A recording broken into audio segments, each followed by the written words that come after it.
Damn pare, ang laki pala dito sa loob. Dito ako ngayon sa may Mitsubishi Quezon Ave. Ito yung sa may likuran nila, men. Ito, syempre, PMSKX. Para kompleto. Tingnan natin kung whatever happened, kung mananatili ba siyang si X or madadagdagan ng E. Kasi EX na siya, X. Kasi baka i-trade in natin.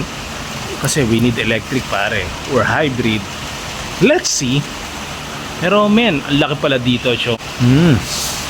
See pare. Angas na naman. Ganda nito, Chong. Stick. Shout out to the owner. Ganda men, palagi naman dito yan pare. Every time na dito talaga PMS niyan para maganda yung ano niyan. Tsaka if ever swerte yung mga next na magmamayari kay X.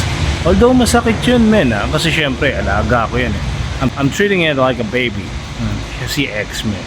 Pero ayun. Pero kailangan natin kasi practicality pare. Ngayon nag-iisip ako kung hybrid ba hybrid or all-time electric. Let's see. Kasi kung all-time electric, yun lang iintindihin natin pare. Mag-charge lang tayo just like our cell phones. Yun. And pag hybrid, parang feeling ko kasi parang may maintenance pa rin men.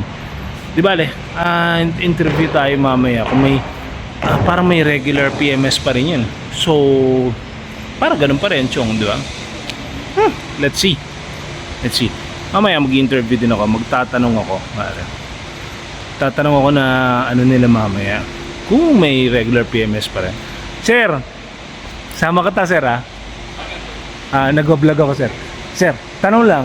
Sir, for example, sir, pangalan natin ulit? Daryl.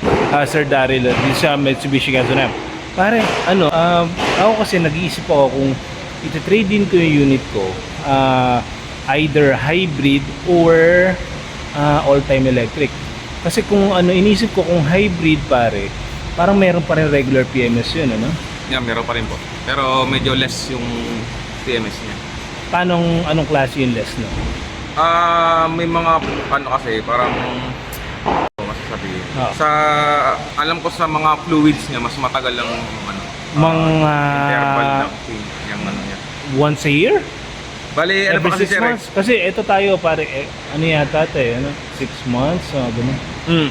Ano po kasi, kumbaga parang hindi ko pa masasabi sa inyo kung paano yung exactly na change niya kasi pa kami, in process pa kami po sa training ng newbie sa market yung gano'n. Sa Outlander po natin. Kung Outlander po yung bibilin nyo, pero hindi ko po alam sa ibang brands. Opo. Pero yun ang doon pare, may regular PMS pa rin. Opo, meron pa rin naman po. Like yung kunwari may oil pa rin ba yun? Meron pa rin naman po. Meron pa rin po. Mga newbie tayo dyan sa mga Kaya iniisip ko pare, kung mag-ano ako, or hybrid or all-time electric.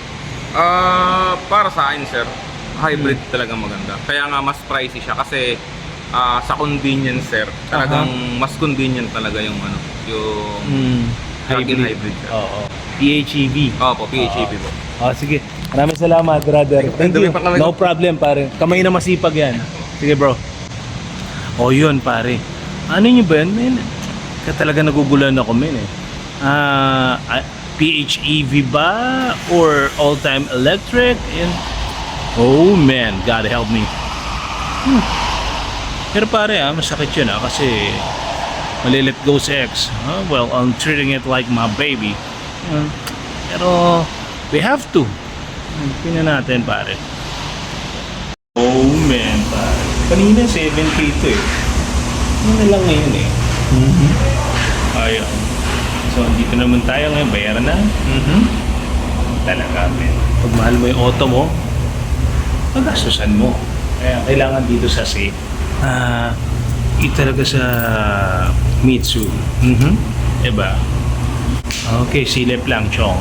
Nice. Yun yung mga bago ngayon. So, wala pa silang all-time electric. Siguro yung lalabas daw nila na tawag dito na hybrid. Ano ba yung hybrid natin, kuya? Lander. Okay. Kay Jason. Isa Outlander tayo lalabas na hybrid. Let's see. Sige. Plug-in hybrid. Plug-in eh. PHEV. Alright. Alright, eto. Tapos na, man. Tapos na yung gastusan natin. Sold naman, man. Diba? Alright. Eto, it's X. So clean, so good. Alright, check nga natin lahat. And goods na siya, man. Oh, yan. Okay na, man. So, yun. Yan, ang aking all-time service na Kuya Neil and Kuya Jason. Ayan. Sila yung mga all-time service na malupit dito. Anong nga natin, position natin nila. Japcon. Japcon, okay. Si Kuya Jason. Service advisor, sir.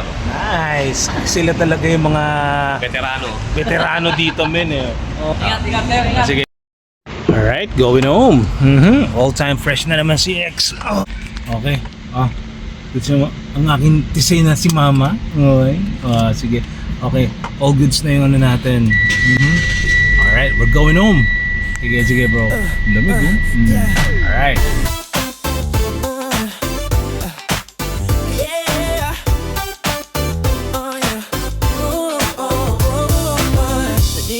Ng tulong sa LTO o sa LTF, I'll be bro. Si documentation, team na ready.